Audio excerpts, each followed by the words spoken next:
Good morning class. In today's class I am going to start with the new topic, that is activation energy of any reaction or chemical reaction. Before we start, first revise our previous class content or previous topics what we have already completed in previous classes. तो हमने जो complete कर लिया है वो है कि enzyme के structure of enzyme, what are there active sites of enzyme और what is rate of reaction. तो ये सभी हमने प्रीवियस क्लास में डिस्कस कर लिया है। इस क्लास में एक्टिवेशन एनर्जी सिंपली डिस्कस करेंगे। तो व्हाट इज एक्टिवेशन एनर्जी?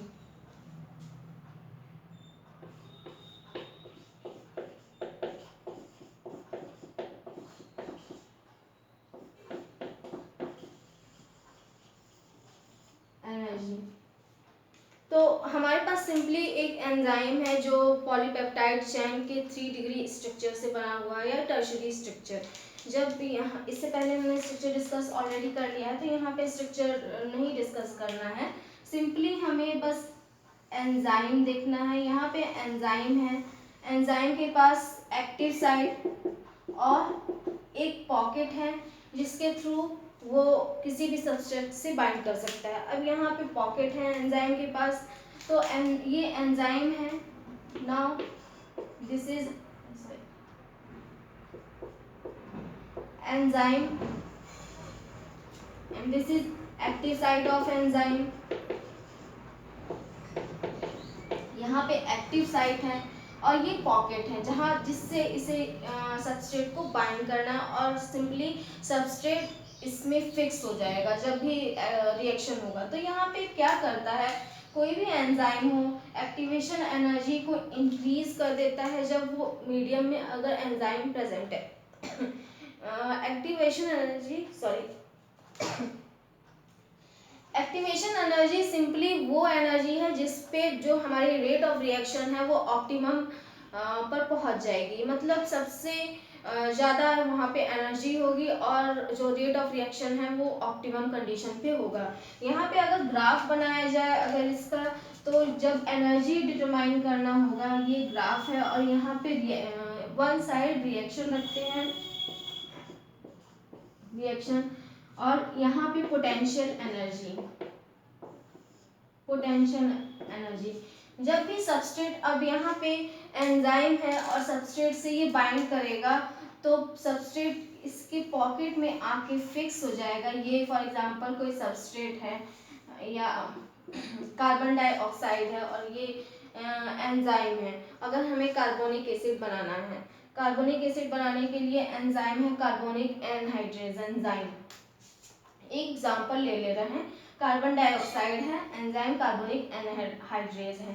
तो एंजाइम के प्रेजेंस में क्या होगा कि ये इसकी जो रेट ऑफ रिएक्शन है ये ऑप्टिमम को पहुंच जाएगा, ये हाई हो जाएगा रेट ऑफ रिएक्शन। और यहाँ पे एक ऐसा पॉइंट आएगा जहाँ पे सभी जो एंजाइम है वो सबस्ट्रेट से सैचुरेटेड हो चुके होंगे। तो सैचुरेशन हमने पहले डिस्कस कर लिया है। और जब जैसे ही ये सैचुरेटेड हो जाएंगे तो इस पॉइंट पे ये सैचुरेटेड हो गए और अपना प्रोडक्ट का फॉर्मेशन करेंगे। तो यहाँ पे ये सबस्ट्रेट है और जब एंजाइम से फिक्स होगा तो ये फाइनली प्रोडक्ट को फॉर्मेशन करेगा। और जैसे ही प्रोडक्ट का फॉर्मेशन होगा वैसे ही वो पोटेंशियल जो एनर्जी है वो डिक्रीज करने लग जाएगी। तो यहाँ पे पोटेंशियल एनर्जी सबस्ट्रेट से जब कंबाइन करने के बाद जब प्रोडक्ट का फॉर्मेशन होता है वैसे ही जो एनर्जी है पोटेंशियल एनर्जी वो डिक्रीज होने लग जाती है। तो इसे बोला जाता है एक्सोथर्मिक रिएक्शन, क्योंकि एनर्जी निकाल रहा है या रिलीज हो रहा है। यहाँ पे सबस्ट्रेट के थ्रू या एंजाइम के थ्रू एनर्जी रिलीज हो रही है, तो यहाँ पे एक्सोथर्मिक रिएक्शन ये होगी, एक्सोथर्मिक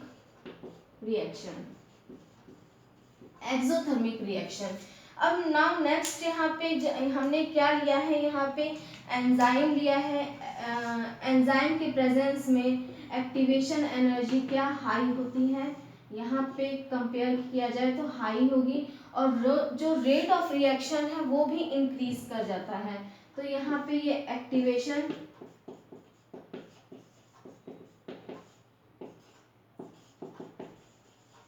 एक्टिवेशन एनर्जी हाई होगी। तो यहाँ पे विथ हमने एंजाइम लिया है, तो एंजाइम के प्रेजेंस में, in the presence of enzyme activation energy high हो जाती है। अगर हम यही रिएक्शन, जैसे कि एग्जांपल हमने लिया था, अगर हम यही रिएक्शन प्रोसीड कराएं in the absence of enzyme, तो हमने देखा था जब कार्बन डाइऑक्साइड और वहाँ पे इससे पहले डिस्कस हो चुका है, जब यहाँ पे वाटर मॉलिक्यूल है और प्लस कार्बन डाइऑक्साइड है, ये कार्बोनिक एनहाइड्रेज एंजाइम के प्रेजेंस में क्या होता है, अप्रॉक्सीमेटली 6 लाख मॉलिक्यूल्स पर सेकेंड बनते हैं, मॉलिक्यूल्स पर सेकेंड। तो ये हमने डिग्री देखी थी, रेट ऑफ रिएक्शन हमने इससे पहले डिस्कस कर लिया था। लेकिन जैसे ही हम इन्हें कार्बोनिक एनहाइड्रेज एंजाइम को जब हटा देते हैं, वैसे ही क्या होता है, ये रिएक्शन डिक्रीज कर जाती है और ये रिएक्शन सिर्फ 200 मॉलिक्यूल्स ऑफ कार्बोनिक एसिड, जो हमारा प्रोडक्ट है carbonic acid, 200 molecule per hour बनाती है।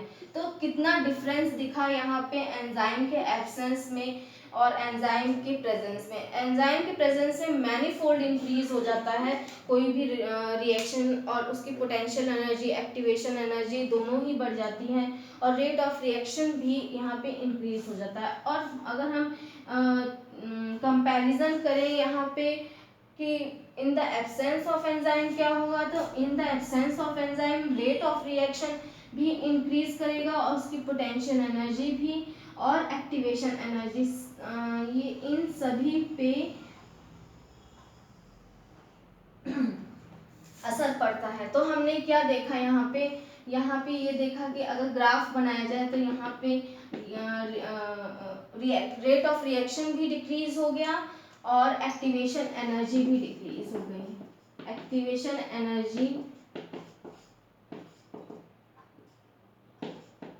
इन एब्सेंस ऑफ एंजाइम,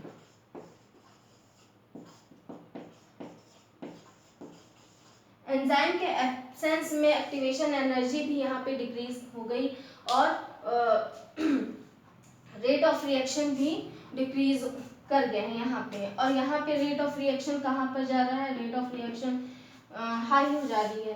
तो एंजाइम तो कैसे किसी भी रेट ऑफ रिएक्शन को बढ़ा रहा है, कैसे, क्योंकि ये कैटलिस्ट की तरह बिहेव कर रहा है, ये एनर्जी दे रहा है, वो एनर्जी एक्सोथर्मिक एनर्जी, क्योंकि यहाँ पे एनर्जी रिलीज होगी और ये सबस्ट्रेट कब तक सबस्ट्रेट से बाइंड करेगा, जब तक कि सभी जितने भी एंजाइम हैं वो सैचुरेटेड ना हो जाए। और हमेशा इन कंपैरिजन टू सबस्ट्रेट के कंपैरिजन में एंजाइम हमेशा हाई अमाउंट में होते हैं, सबस्ट्रेट के कंपैरिजन में हाई अमाउंट में रहते हैं। जैसे ही यहाँ पे सबस्ट्रेट और एंजाइम बाइंड करते हैं, तो जो यहाँ पे एंजाइम और सबस्ट्रेट बाइंड कर जाते हैं, तब एक ऐसी स्टेट आती है सबस्ट्रेट और एंजाइम की, जिसे बोला जाता है ट्रांजिशन स्टेट। ट्रांजिशन स्टेट क्या होता है, यहाँ पे सिंपली बॉन्ड का ब्रेकिंग ऑफ बॉन्ड होता है और सिंथेसिस ऑफ बॉन्ड होता है। केमिकल बॉन्ड की सिंथेसिस आइदर होगी या तो ब्रेकेज होगा। तो यहाँ इसीलिए इसे ट्रांजिशन स्टेट बोला जाता है, क्योंकि ये इंटरमीडिएट स्टेट है और ये टोटली अनस्टेबल स्टेट है। नाउ इसके बाद जो सिंथेसिस होती है, जैसे ही हमारा प्रोडक्ट सिंथेसाइज हो जाएगा, वैसे ही एंजाइम से डिसोसिएट हो जाएगा, एंजाइम रिलीज हो जाएगा, वो फर्दर फिर यहाँ पे एंजाइम आएगा, फिर अनदर सबस्ट्रेट से बाइंड करेगा और फिर प्रोडक्ट की सिंथेसिस होगी। तो इस तरीके से एंजाइम का रिएक्शन होता है और एंजाइम के प्रेजेंस में हमेशा ही एक्टिवेशन एनर्जी इंक्रीज होके उसके ऑप्टिमम पर पहुंच जाती है। और अगर इन एब्सेंस ऑफ एंजाइम बोला जाए, तो इन एब्सेंस ऑफ एंजाइम क्या होता है, यहाँ पे एनर्जी डिक्रीज रहती है, साथ में रेट ऑफ रिएक्शन भी डिक्रीज होता है। वो कैसे होता है, एग्जांपल हमने लिया था, यहाँ पे वाटर है, कार्बन डाइऑक्साइड है। अगर कार्बोनिक एनहाइड्रेज एंजाइम के प्रेजेंस में हमने देखा कि 6 लाख मॉलिक्यूल्स पर सेकेंड की स्पीड से सिंथेसिस हो रही थी, whereas in absence of carbonic anhydrase enzyme और जो वाटर और कार्बन डाइऑक्साइड मिल के जो कार्बोनिक एसिड का फॉर्मेशन यहाँ पे कर रहे थे, वो कार्बोनिक एसिड का फॉर्मेशन 200 मॉलिक्यूल ओनली हो रहा था पर आवर। तो कितनी ज़्यादा कमी हो गई प्रोडक्ट की सिंथेसिस में। एक एंजाइम और एक कैटलिस्ट के प्रेजेंस में बहुत ही हाई स्पीड में वही रिएक्शन हो रहा था, जबकि अगर इन एब्सेंस ऑफ एंजाइम और कैटलिस्ट देखा जाए तो यहाँ पे रेट ऑफ रिएक्शन उतने ही फोल्ड डिक्रीज कर जाती है। तो नाउ एक्टिवेशन एनर्जी के बाद नेक्स्ट टॉपिक है nature of enzyme action.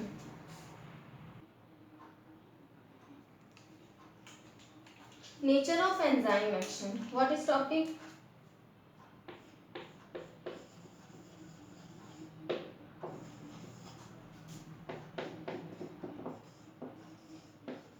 Enzyme action.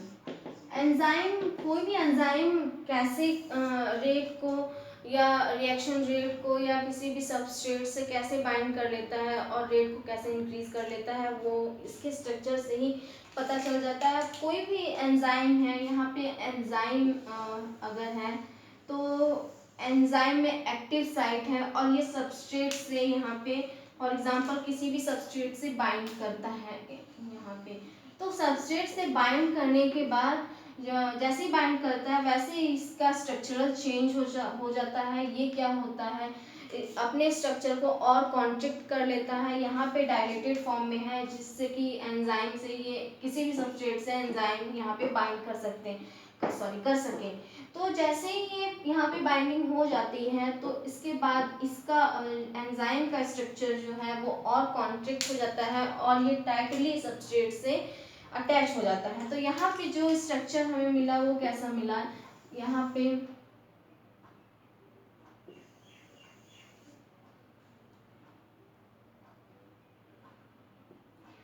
पे इसका स्ट्रक्चर और कॉन्ट्रैक्ट हो गया, यहाँ पे डायलेटेड फॉर्म में है और कॉन्ट्रैक्ट होके ये टाइटली अटैच हो जाता है विद सबस्ट्रेट, टाइटली अटैच। हमने यहाँ पे देखा कि कितनी गैपिंग है। क्या अब यहाँ पे क्या स्ट्रक्चरल चेंज हुआ, किसी भी एंजाइम में स्ट्रक्चरल चेंज हुआ और यहाँ पे कोई सबस्ट्रेट से जैसे ही बाइंड करता है स्ट्रक्चरल चेंज की वजह से ये टाइटली अटैच हो जाता है। तो सबसे पहले यहाँ पे नेचर ऑफ एंजाइम क्या होगा, जैसे ही ये सबस्ट्रेट से बाइंड करता है वैसे ही ये टाइटली अटैच हो जाता है किसी भी सबस्ट्रेट से। तो change in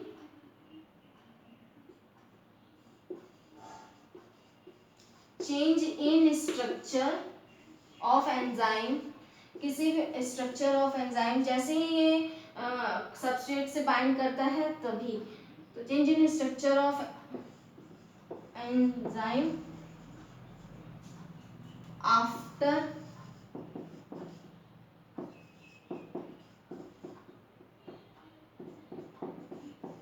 binding with substrate. Substrate से बाइंड करने के बाद इसका स्ट्रक्चर क्यों चेंज होता है, क्योंकि ये टाइटली इसे सबस्ट्रेट फ्री ना हो जाए इसलिए टाइटली उससे अटैच हो जाता है और अपना जो इंफॉर्मेशन है उससे भी चेंज और ज्योमेट्री है उसे भी चेंज कर देते हैं। तो जब ये टाइटली अटैच हो जाते हैं यहाँ पे तो इसके बाद बॉन्ड ब्रेकिंग और सिंथेसिस का प्रोसेस आता है। तो जो सेकेंड स्टेप यहाँ पे क्या है, तो मेकिंग और breaking of chemical bond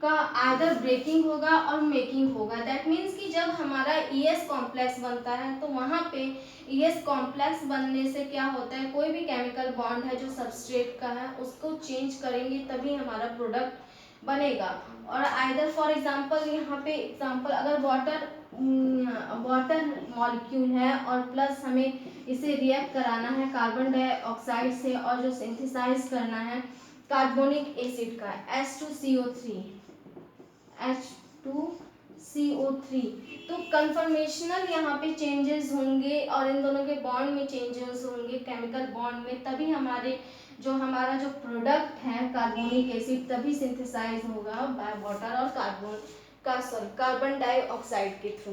now next यहाँ पे क्या है, जैसे ही हमारा प्रोडक्ट हमारा सिंथेसाइज हो जाता है वैसे ही जो एंजाइम है वो रिलीज हो जाता है। तो एंजाइम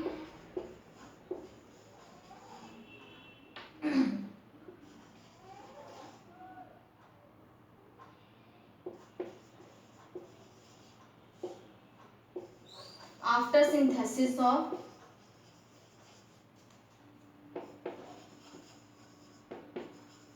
प्रोडक्ट, जैसे ही प्रोडक्ट बनता है वैसे एंजाइम की सिंथेसिस होने लग जाती है।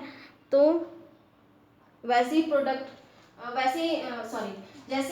बनता है वैसे ही एंजाइम वहाँ से रिलीज हो जाता है और नेक्स्ट सब्सट्रेट से, नेक्स्ट इसका काम है कि अलग सब्सट्रेट से ऐड होना। नेक्स्ट जो फंक्शन है इसका वो ये है कि वो फिर फाइनली यहाँ से प्रोडक्ट से डिसोसिएट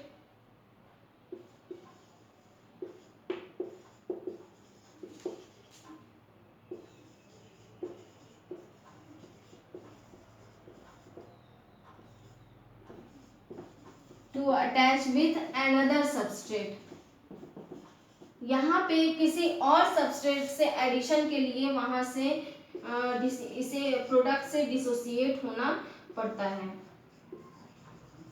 तो ये एंजाइम जो नेचर है एंजाइम का यही चार है। सबसे पहले वहां पे किसी भी सबस्ट्रेट से जब ऐड होगा तो उसका एंजाइम का स्ट्रक्चरल चेंज होगा। स्ट्रक्चरल चेंज में क्या होता है, कन्फर्मेशन चेंज होता है और वो कन्फर्मेशन चेंज सिर्फ इसलिए होता है ताकि वो किसी भी सबस्ट्रेट से टाइटली अटैच हो सके और उसे नाउ नेक्स्ट वहाँ पे है कि जब टाइटली अटैच होता है फिर पारी आती है ES कॉम्प्लेक्स की। ES कॉम्प्लेक्स में क्या होता है कि बॉन्ड्स की, केमिकल बॉन्ड्स का आइदर ब्रेक होगा या मेकिंग होगी।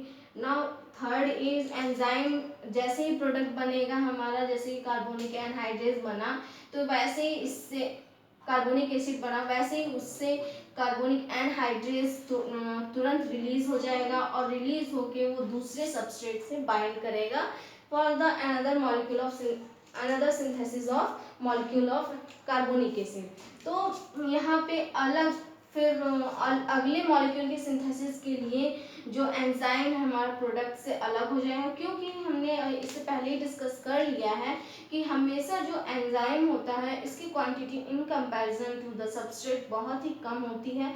तो बार बार एंजाइम, एक ही एंजाइम कई सारे सबस्ट्रेट को बाइंड करने में फंक्शन करता है, लेकिन सबस्ट्रेट एक ही होगा, सबस्ट्रेट चेंज नहीं होता है। सबस्ट्रेट अगर कार्बोनिक एनहाइड्रेज है तो ये कार्बोनिक अगर एनहाइड्रेज एंजाइम है तो ये हमेशा कार्बन डाइऑक्साइड और वाटर मॉलिक्यूल से ही बाइंड करेगा, ये किसी और से नहीं बाइंड करेगा, क्योंकि उसी के लिए ये इसका स्ट्रक्चर का फॉर्मेशन हुआ है या ये स्पेसिफिक एंजाइम है, मतलब स्पेसिफिक सबस्ट्रेट से ही बाइंड कर सकता है। तो कोई भी एंजाइम हो उसकी स्पेसिफिसिटी डिटरमाइन रहती है। Now next topic is factor affecting enzyme activation.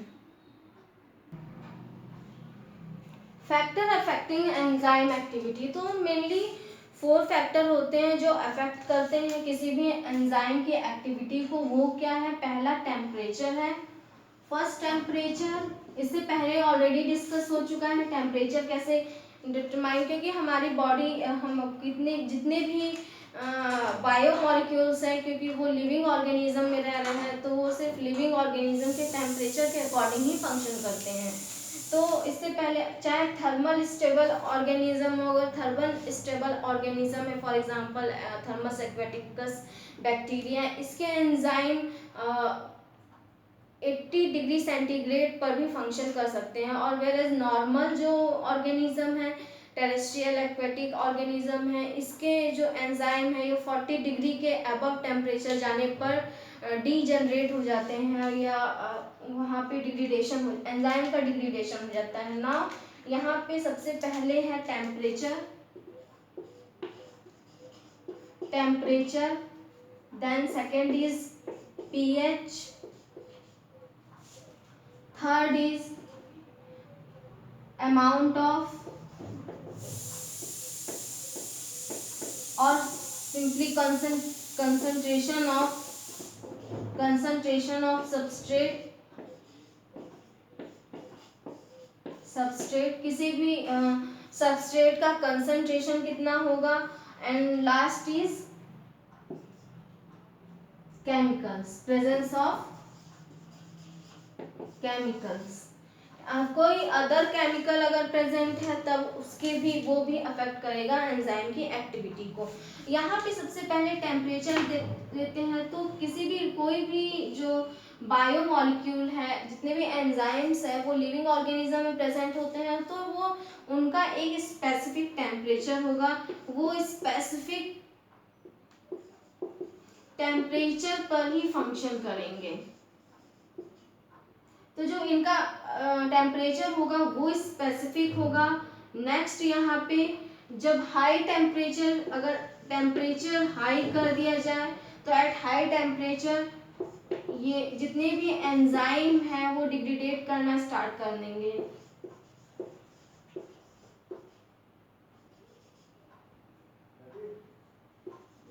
Become degradation हो जाएगा यहाँ पे एंजाइम का। एंजाइम डिग्रेडेशन हो जाएगा। नेक्स्ट यहाँ पे एंजाइम का डिग्रेडेशन हो जाएगा। हाँ, नेक्स्ट यहाँ पे क्या है, नेक्स्ट फंक्शन यहाँ पे कोई भी एंजाइम है अगर लो टेम्परेचर में है, लो टेम्परेचर, तो एंजाइम एक्टिविटी लॉस हो जाएगी।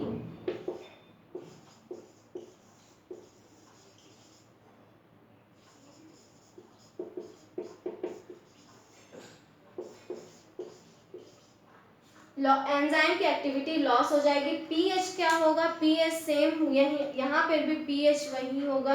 PH should be alkaline pH, क्योंकि ह्यूमन बॉडी का पीएच जो होता है फॉर एग्जांपल 7.4, तो ये अल्कलाइन पीएच पे जितने भी एंजाइम हैं मोर एक्टिवली फंक्शन करेंगे। और जैसे ही यहाँ पे पीएच आइदर इंक्रीज करेगा और डिक्रीज करेंगे, तो अगर पीएच डिक्रीज करेंगे तो इसी के साथ एंजाइम एक्टिविटी जो होगी, एंजाइम एक्टिविटी लॉस हो जाएगी, तो यह चाहे पीएच बढ़ाया जाए चाहे डिक्रीज किया जाए। नाउ कंसंट्रेशन, सबस्ट्रेट का कंसंट्रेशन कैसे है, जैसे ही हम सबस्ट्रेट का कंसंट्रेशन इंक्रीज करते हैं तो यहाँ पे क्या होता है, एक्टिविटी, एंजाइम की भी एक्टिविटी बढ़ जाती है, तो वैसे ही एंजाइम की एक्टिविटी इंक्रीज कर जाएगी। यहाँ पे एक्टिविटी ऑफ एंजाइम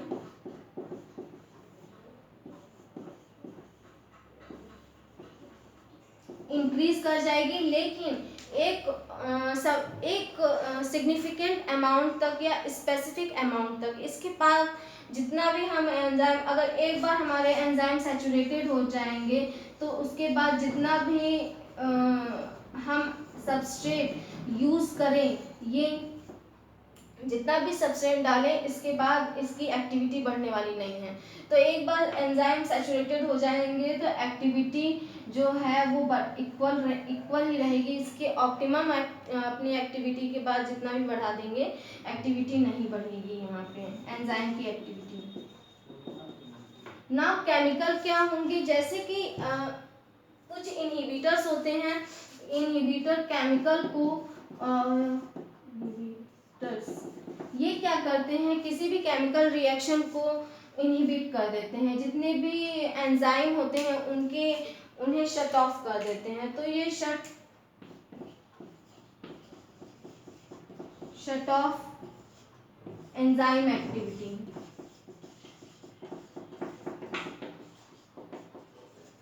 तो यहाँ पे क्या हुआ कि जितना जो एंजाइम की एक्टिविटी है वो इनहिबिटर से शट ऑफ हो गई। एक एग्जांपल ले लेते हैं। यहाँ पे सक्सिनिक एनहाइड्रेज अगर एंजाइम है और इसका फॉर्मेशन है सक्सिनिक एसिड का फॉर्मेशन करना, तो सक्सिनिक एसिड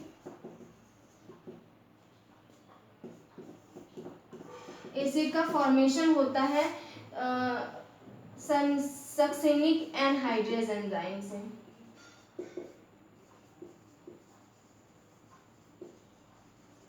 एनहाइड्रेज एंजाइम से सक्सिनिक एसिड का फॉर्मेशन होता है। यहाँ पे सबस्ट्रेट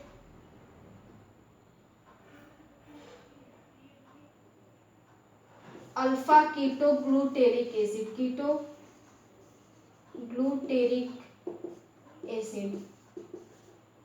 सक्सिनिक एनहाइड्रेज एंजाइम के प्रेजेंस में सक्सिनिक एसिड का फॉर्मेशन होता है। लेकिन अगर इनहिबिटर आ गया और कॉम्पिटिटिव इनहिबिटर आ गया तो वो क्या करेगा कि अल्फा कीटो ग्लूटेरिक एसिड के बजाय ये एंजाइम ये मैलेट से बाइंड कर जाएगा। अब मैलेट से बाइंड करने के बाद फर्दर इसकी सिंथेसिस रुक जाएगी, सक्सिनिक एसिड का फॉर्मेशन रुक जाएगा। तो इसने क्या किया, एंजाइम की एक्टिविटी को शट ऑफ कर दिया और इसका यूज बैक्टीरियल पैथोजन को रोकने में किया जाता है। Now next topic is classification of enzyme.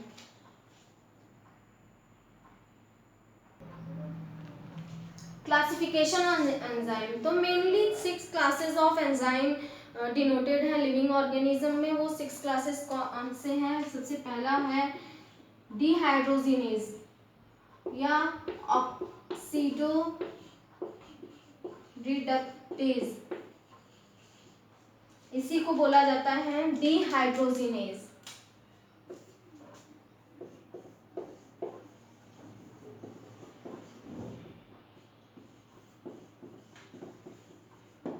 Dehydrogenase enzyme. Dehydrogenase enzyme क्या करता है कि हाइड्रोजन का रिमूवल करता है। हाइड्रोजन का रिमूवल किसके थ्रू? फॉर एग्जांपल यहाँ पे NAD का फॉर्मेशन है। NAD किसमें? निकोटिनामाइड डाई न्यूक्लियोटाइड ये एंजाइम है और NADH का फॉर्मेशन होता है।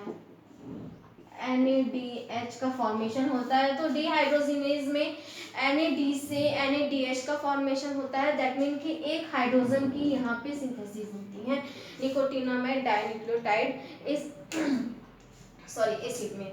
नाउ नेक्स्ट यहाँ पे जो है वो है एंजाइम ट्रांसफेरेज। ट्रांसफेरेज इसका फंक्शन क्या है? ये किसी भी फंक्शनल ग्रुप को ट्रांसफर करने का काम करता है। तो ट्रांसफर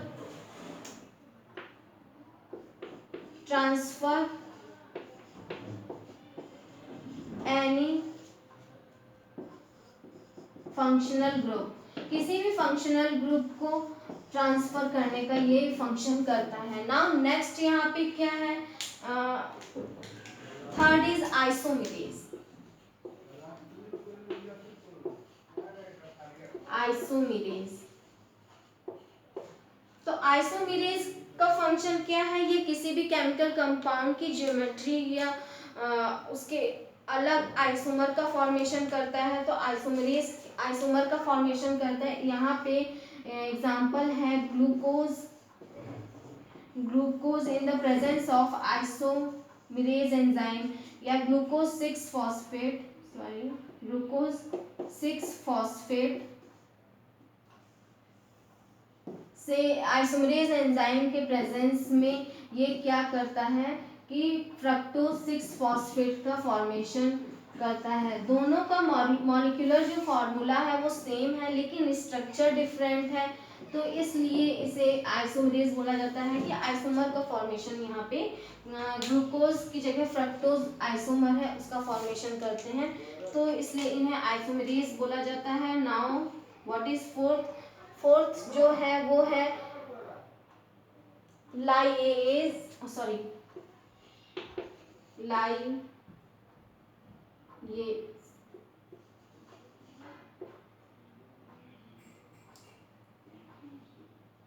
लाइगेज क्या करता है, ये दो एटम्स को ज्वाइन करने का काम करता है या ज्वाइनिंग में फंक्शन करता है। वो क्या है, फॉर एग्जांपल कार्बन नाइट्रोजन या ऑक्सीजन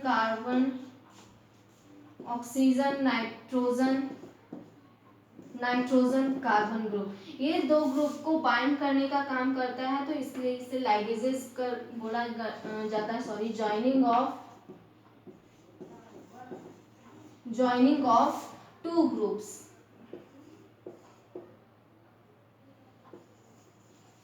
नेक्स्ट यहाँ पे जो है 5th क्लास हाइड्रोलेजेस,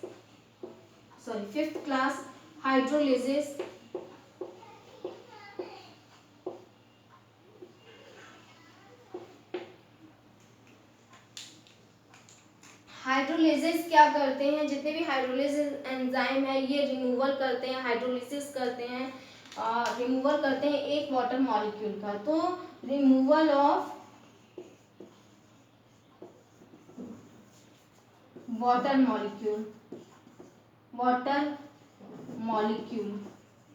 मॉलिक्यूल, इसे क्या बोला जाता है, हाइड्रोलिसिस।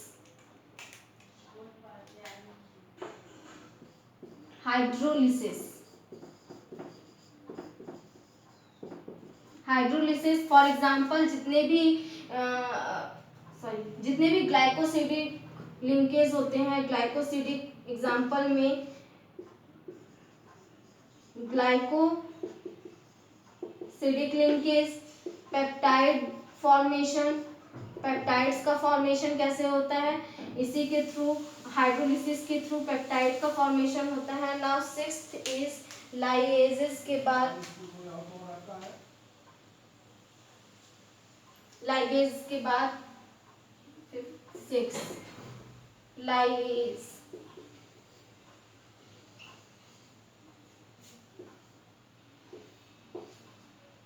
लाइगेज में क्या होता है कि ये भी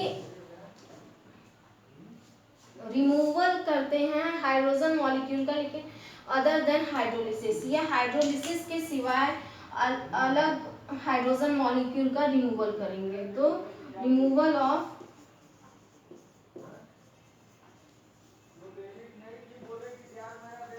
हाइड्रोजन अदर देन हाइड्रोलिसिस।